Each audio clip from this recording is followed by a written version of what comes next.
What's up everybody, Owen Scott Michelson here with you, and today we're talking about log footage. As you know, I've been testing out the V-Log feature inside my Panasonic GH4, wanted to bring it into Adobe Premiere and actually look at the key differences between log footage and non-log footage. Now obviously it looks different to the naked eye, but there are a lot of key differences in the data that we can see in our Lumetri scopes that we're going to check out today. I've got Adobe Premiere open right behind me. Let's jump in and take a look.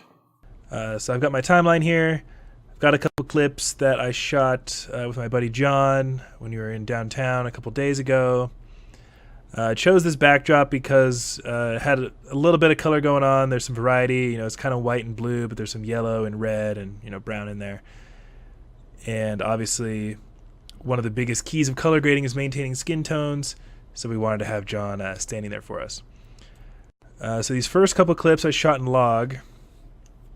You can tell right off the bat that log footage straight out of the camera looks really, really bad. Really, there's no contrast going on. It's just all kind of looks the same color, looks nasty. Now if we go over here, I shot this in a regular picture profile that comes built in with the GH4. It's called Cinelike D. There's two built-in profiles on the GH4. They actually work pretty well most of the time. I was using this, professional work for quite a while before I decided to pick up the V-Log.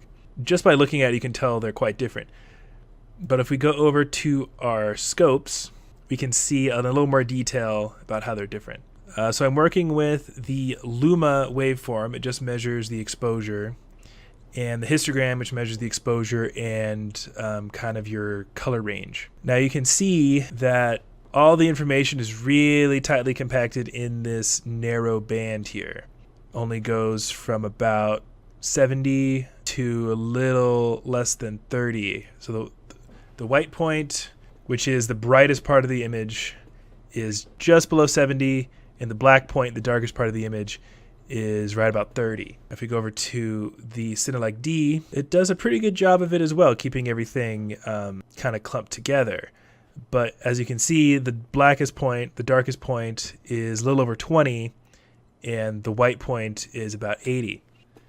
And that is kind of the whole point of log footage, to keep everything as tightly compacted in the data to give you as much dynamic range as possible. So you can see the differences between the two and how they might be able to help you out when you are shooting and color grading your work. So let's go over just to the log footage and let's just play around with it a little bit. No matter what camera you're using that shoots log, whether that be a Sony camera with S-Log, a Canon camera with C-Log, JVC camera with J-Log, Blackmagic has their own log profile, super fancy cinema cameras like ARRIs will have their own log profile. The camera manufacturers should have a LUT you can go on their website and download that's free, that is called a conversion LUT, which will take your log footage and turn it into Rec 709 footage. I went ahead and downloaded that earlier. I'm going to stick it on there. Bam. You can immediately see big difference in the scopes here. Brought the white point up to about 85, brought the dark point, the black point to around 20, and it just immediately looks a lot better. It's not quite as muddy and gross looking. I'm just going to start with these basic sliders here. Adobe gives you a ton of tools which you can color correct your footage with. These are the most simple. I'm going to start with these.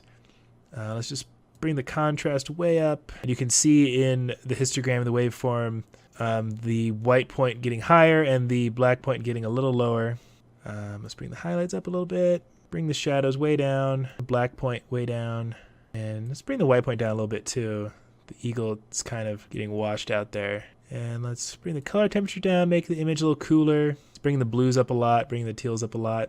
And already we've made big difference in how it looks.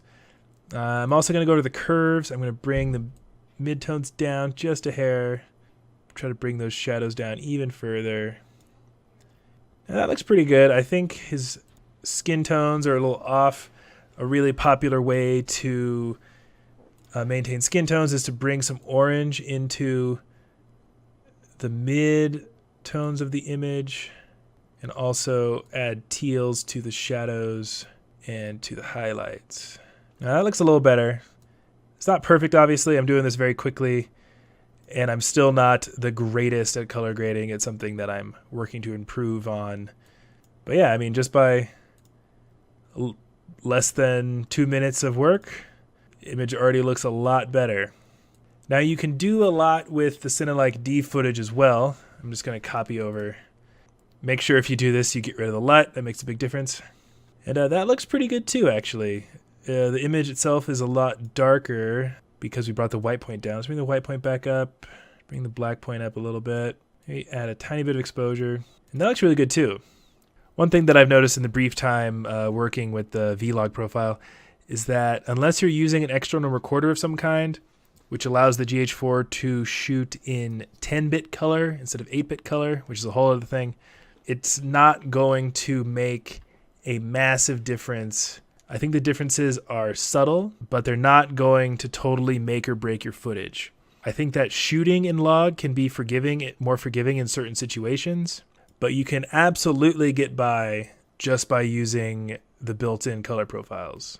Obviously, there's a lot more I could do to both of these clips, but this is just more to demonstrate the differences between log footage and non-log footage.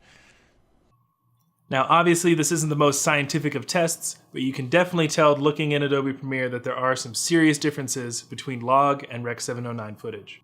Now, recording internally in the Panasonic GH4, recording in Vlog isn't going to make or break your footage, but it can definitely be a useful tool for you when you're shooting. I'm going to do more experiments later on with my Atmos Ninja Assassin recorder, which allows my GH4 to record in 10-bit color space. This video helped you out at all? Let me know in the comments. I'd like to hear about it. And I'll be coming at you with a lot more content like this in the future, so hit that sub button so you don't miss out.